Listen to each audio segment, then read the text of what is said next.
கர்த்தருடைய பரிசுத்த நாமத்திற்கு மகிமை உண்டாதாக. இன்றைய வேதவசனம் மத்தேயு 8:17.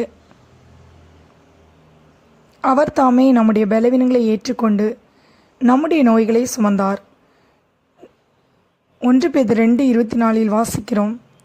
நாம் பாவங்களுக்கு செத்து நீதிக்கு பிழைத்திருக்கும்படிக்கு அவர் தாமே தமது சரீரத்திலே நம்முடைய பாவங்களை சிலுவையின் மேல் சுமந்தார், அவருடைய தழும்புகளால் குணமானீர்கள் என்று.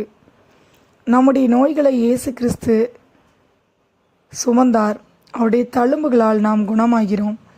மத்தேயு 9:35 வாசிக்கிறோம்.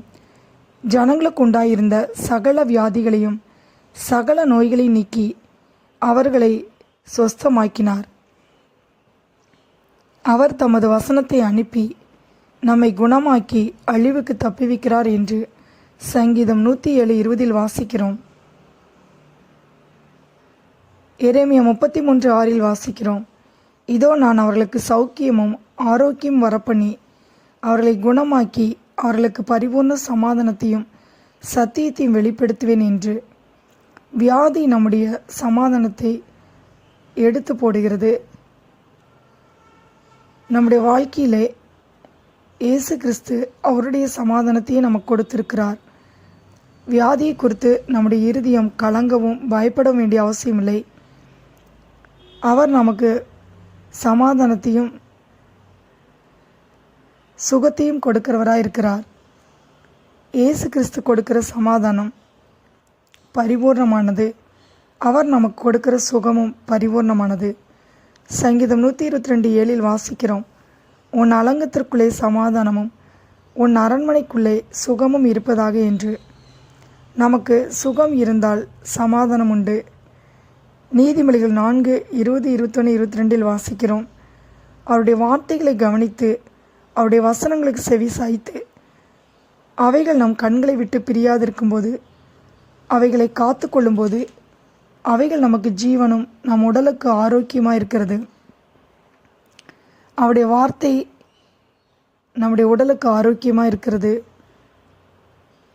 திரளான ஜனங்கள் இயேசுவின் பின்னே சென்றனர். இயேசு அவர்கள் மேல் மனதுருகி அவர்களில் வியாதிஸ்தர்களாய் இருந்தவர்களை சொஸ்தமாக்கினார். நம்முடைய வாழ்க்கையிலே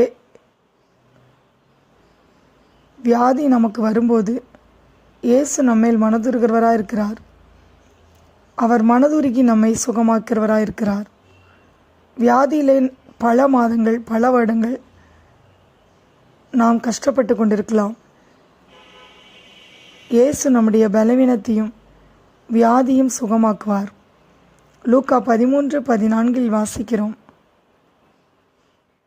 18 வருஷமாய் பலவீனப்படுத்தும் ஆவியை கொண்ட ஒரு ஸ்திரீ ஜெபாலயத்தில் இருந்தாள். இயேசு அவளை கண்டு அவளை பார்த்து, ஸ்திரீயே, உன் பலவீனத்தினின்று விடுதலையாக்கப்பட்டாய் என்று சொல்லி அவள் மேல் தமது கைகளை வைத்தார். உடனே அவள் நிமிர்ந்து தேவனை மகிமைப்படுத்தினாள். 18 வருட பலவீனத்திலிருந்து அவள் விடுதலையாக்கப்பட்டாள். நம்முடைய சரீரத்தில் இருக்கிற பலவீனம் எத்தனை வருடங்களாக இருந்தாலும் இயேசு கிறிஸ்து விடுதலையாக்கிறவராக இருக்கிறார். நம்முடைய பலவீனத்தை மாற்றி நம்மை பலப்படுத்துவார். நம்முடைய பாவத்தையும் அவர் மன்னிப்பார். நாம் அவரிடத்தில் விசுவாசமுள்ளாய் இருக்கும்போது நாம் சுகத்தையும் பலனையும் பெற்றுக்கொள்கிறோம்.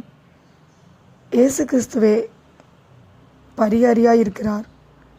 அவருடைய வசனத்தை அனுப்பி நம்மை குணமாக்கி நமக்கு தீர்க்காயுசையும் சமாதானத்தையும் பெருக பண்ணுவார். சங்கீதம் 91:3 வாசிக்கிறோம். பாழாக்கும் கொள்ளை நோய்க்கும் தப்புவிப்பார்.